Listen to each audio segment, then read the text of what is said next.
where uncomfortable and suffer while I wait on them to figure out that whatever they think is going on isn't going on, and the only thing they can do is make me comfortable.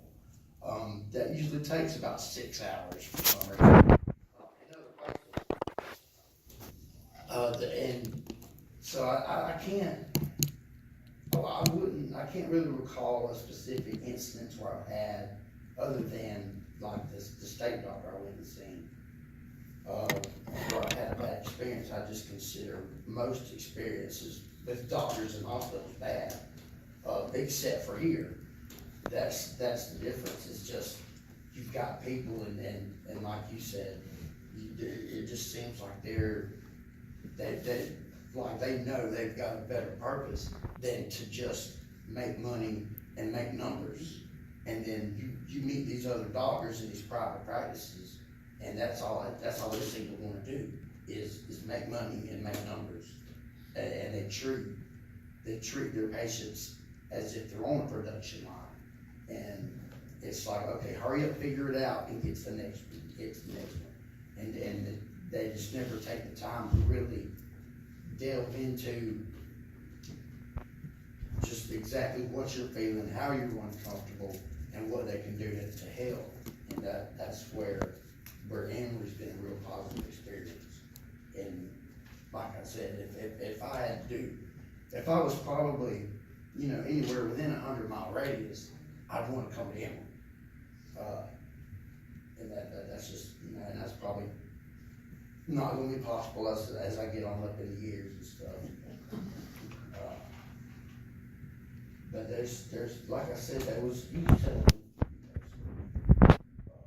recently, you filmed my way up here. I can't remember exactly what it was.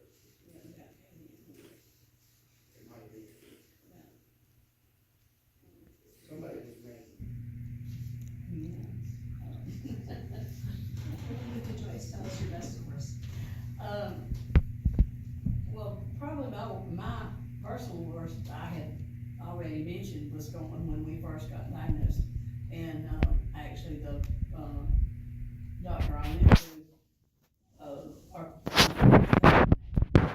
cousin was his nurse. I thought, okay, well, we'll go with it.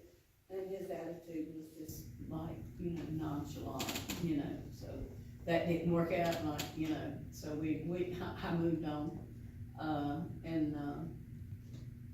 And I had a situation, and at that time didn't know what it was. Now we know, is phantom heart pain, phantom chest pains, but it woke me up, so when your chest pains wake you up, you're gonna go to the hospital. If you're in bed in the middle of the night. So, Dr. Waller, he's still in the military, his PA at the time, his name was Bill. He was just all questions, about the fabric, and when I went back in for a follow-up, he came in and he had this big old journal, I called it the big book. He said, we're fixing to learn us some stuff about fabric. So, he was awesome. I mean, really, it was like, okay, this, so he was with him for a number of years, and then he changed fields and started selling medical equipment. But I was really hated to see him go. But he worked with Dr. Waller, so, Dr. Waller got some education about fabric and about the issues. Now our experience, as Michael said, with Emory, has been awesome. I mean, Dawn's, she's an honorary family member. Her and her children, we're like, when he had his first kidney biopsy, Dawn was out having her first child. They took part of his kidney, she was having a kid. But, I mean, they're just awesome. Dr. Fernhoff was, he was great. That really, his loss really affected Michael. I just saw him. I'm like, yeah, me too. Yeah, I I mean, saw it. it was like, yeah, it was terrible. But with Dawn and all of the staff, Robin, and all of her, Dawn's had numerous interns over the years, and they've all, she runs them all off. I don't know what I don't know what she does to all her interns. They're there, and all of a sudden, this is so-and-so, my new intern, and then you come back and you're like, this is so-and-so, my new intern. What you do to the other intern? We're still here. But she is, you know, she's awesome, yeah, you know, she is family. I think what Michael's talking about, his daughter, is just beginning, she just had a port, about 2 weeks ago now, maybe 3. And that was the thing I asked Sheila, her mom, I'm like, have you talked to Dawn about all this? She said, yeah, I've mostly been talking to Dawn. I said, good, whatever Dawn, you know, what direction she leads you in, that's where that's a good direction. Because she's, you know, at her young age, she's 8. So we were thinking, 8, 10, hey, I'm sorry, I have too many. And when you start trying to pick up meds for them and they want the year, I'm like, I can tell you the day and the month. The year's kind of foggy, but February fog. No, we even have an excuse for my memory loss. But I was talking with the Genzyme case manager, and I'm like, Cody, names or not, you know, we're gonna generalize here. Just don't get that out the window. Yeah. And I was questioning the port, and I said that, you know, Dawn had said, you know, she probably, you know, needs to go ahead and get started on therapy, and that'll be the easiest way for her. But my main question was, why is she going to make a trip for Moultrie, actually they're in Thomasville, for Moultrie, it's a 2-hour trip to make it for her infusion. I mean, why? You know, there's an infusion center in Tifton, that's like 30 miles away. And, well, we are very aware that there's an infusion center in Tifton, but she just needs to go to Macon. And I'm like, well, is it because of her age? And then she said, well, it very well could be, you know, okay. But, I mean, it was just, you know, like Cody said, it was the whole attitude thing. And I mean, over the years, Michael and I both have run into different medical people that supposedly knows, and then when they realize we know as much or more than they do, they kind of want to get huffy. Yeah. But, you know, when you live with a disease, or you're a caretaker, you know, with someone, you know, education's your, you know, that's your thing there. You've got to educate yourself. You've got to self-advocate for your care and what needs to happen. Because as perfect as, you know, doctors or nurses can be, and as marvelous as they can be, you know, they can make a mistake. And if they're about to make a mistake that could, you know, cost you your life, you gotta say, hey, whoa, no, you can't do that. I'm allergic to that medicine, you know, because things happen. You know, technology is a great thing, but it sometimes gets dependent on way too much.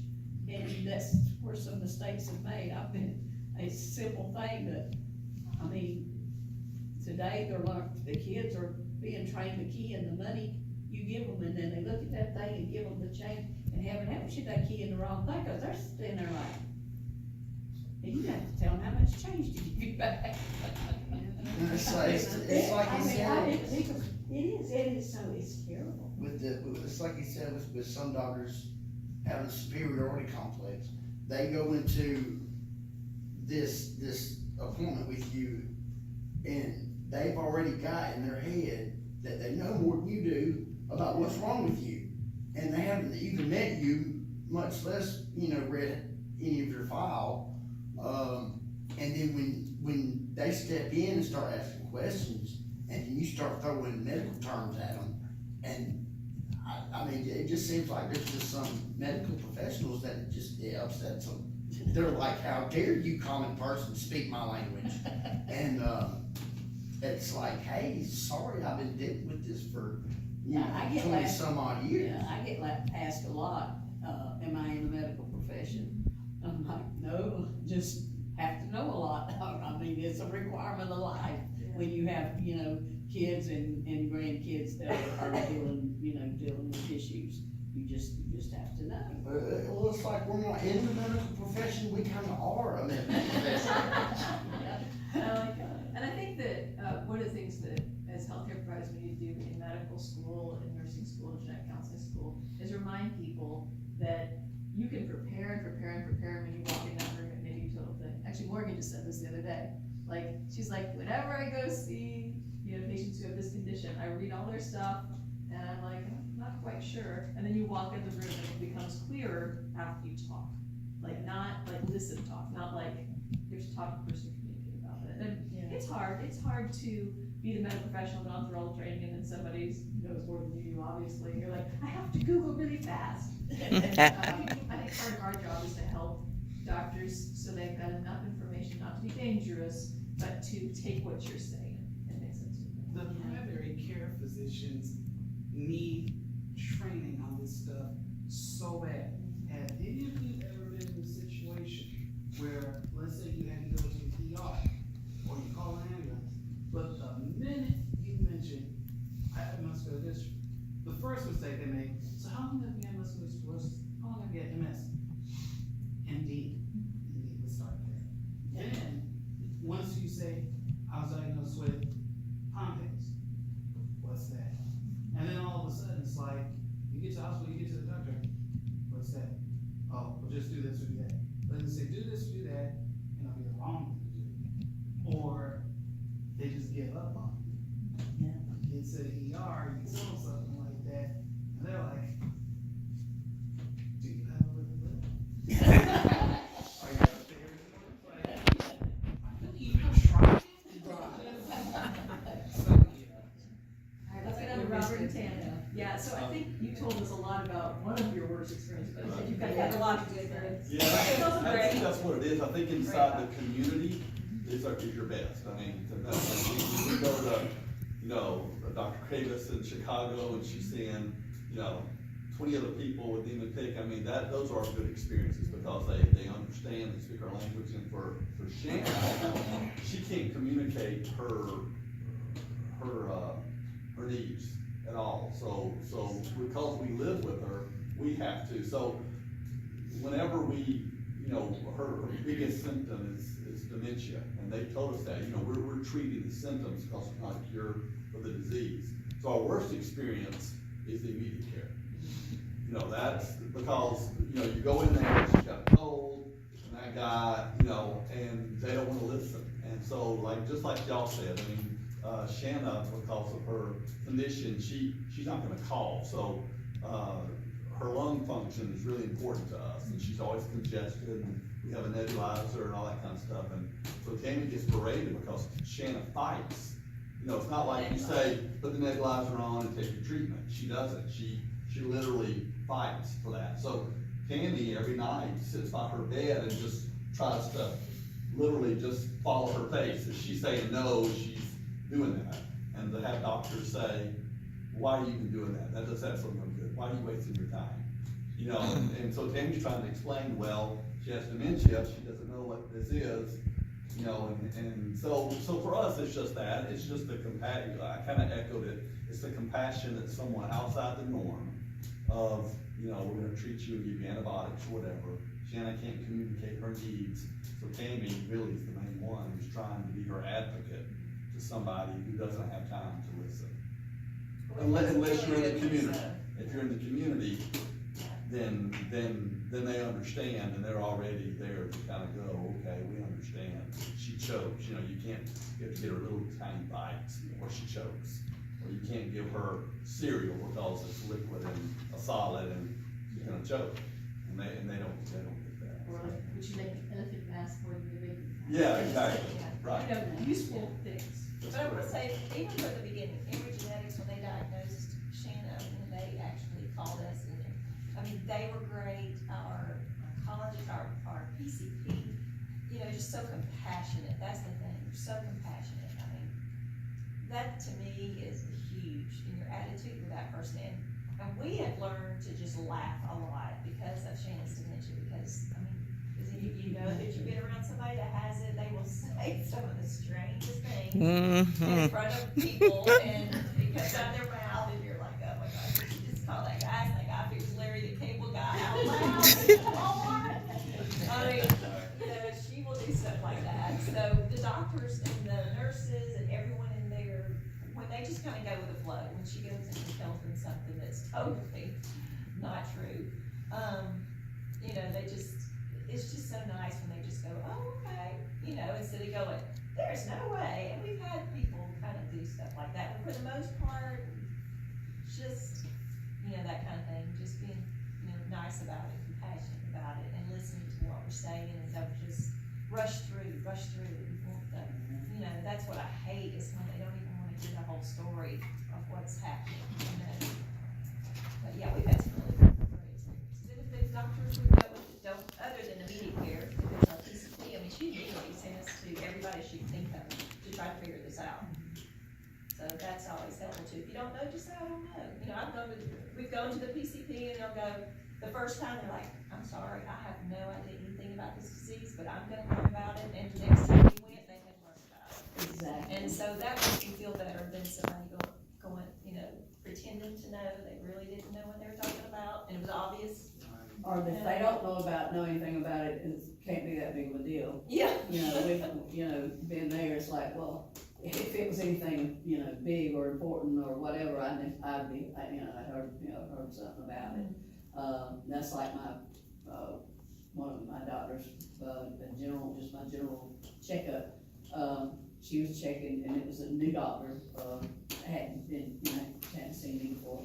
So she's doing the general checkup and everything, and looking, you know, doing the eyes and all, and she said, have you had some kind of eye surgery?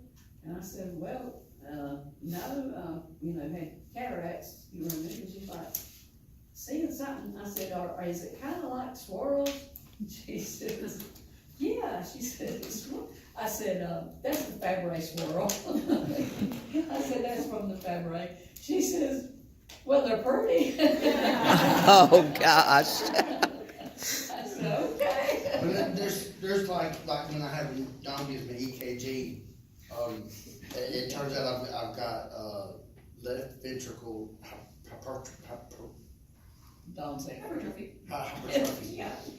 And she's like, oh, if you didn't have Fabry, we'd be worried about that. exactly. But you've got Fabry, so we're not worried about it. I'm like, okay, so She told this me. thing that could be a problem for any normal person is okay for me, okay? All right. She told one of her interns that one time on my EKG, she showed it to her, she said, she's a Fabry patient, so we don't worry about that. And I'm still waiting. We don't worry about that. Yeah. I'm still waiting for somebody outside of the circle to give me an EKG and to see that. Well, And to be like, oh no, we've got to treat this. And be like, no, you don't, call Dawn. That's what, that's what happened when I was in with my heart, and they did the stress test. I hate those things, I'm hoping never have one of those again. And I'm laying here like, you know, about to die, because, you know, you feel like you're about to die. And Bill, the PA, you know, he's standing there watching it, and I'm like, you gotta stop this thing, Bill, you gotta stop this thing. And he's like, well, I was going to, but you're doing something funky here. And I'm like, you just gotta stop it. And you know, and then I later found out that that's what it was, that little glitch thing, Be a you little know. more specific, it Yeah. was the nuclear Yeah, stress yeah. test. Yeah. And I had one of those around that same time, I believe, I'm not sure. And I remember just that feeling when it hits you, you're like, oh my God, they're fitting to kill me. Cause it's just, I mean, I've never run 100 miles, but I gotta imagine that's what it felt like.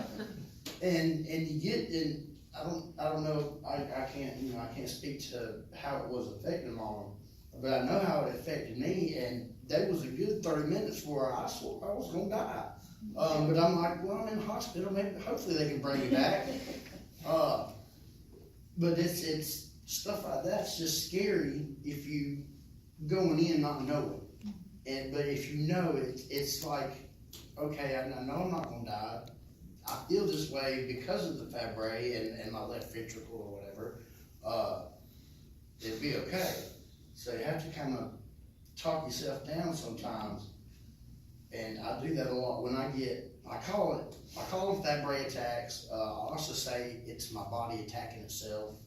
And really that's what it amounts to, because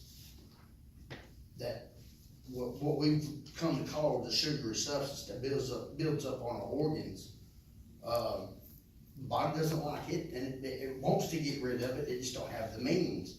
And in trying to do that, you end up in various situations, like with the neuropathy, and I'm thinking with my newly discovered muscle spasms.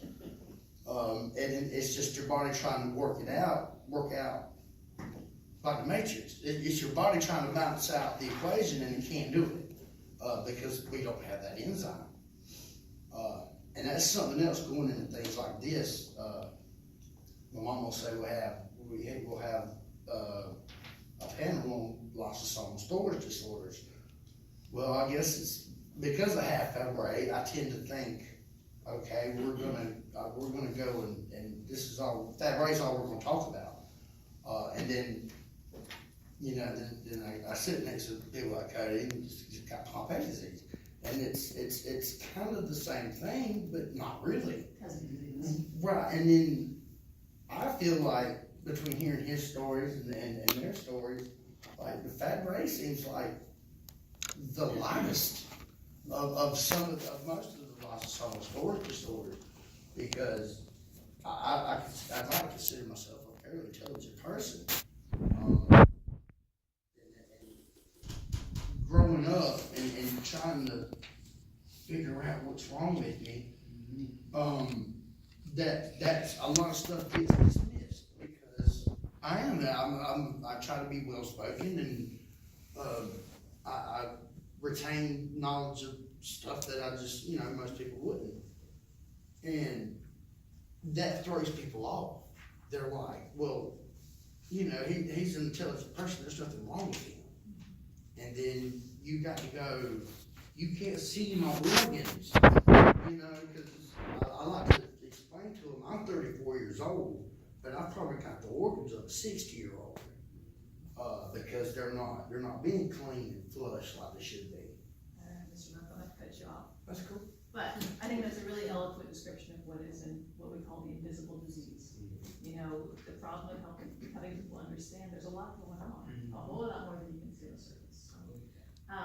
I would love to have time for questions, but our food is gonna get cold. So if you've got questions, if you guys don't mind hanging out for a couple minutes, so people can ask individual questions. Sure. And lunch is buffet style. It's back over around where we come in the elevator. There's an area there. You guys are welcome to sit. Just let them know you're with our group, and they'll feed you. And there'll be food after the break follows. You'll have plenty of food. Yeah, So let's give a big thank you to our.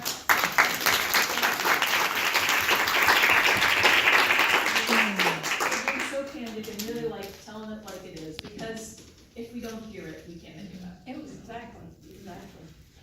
Thank you for having us. Sure. Thank you. Yeah, that's all.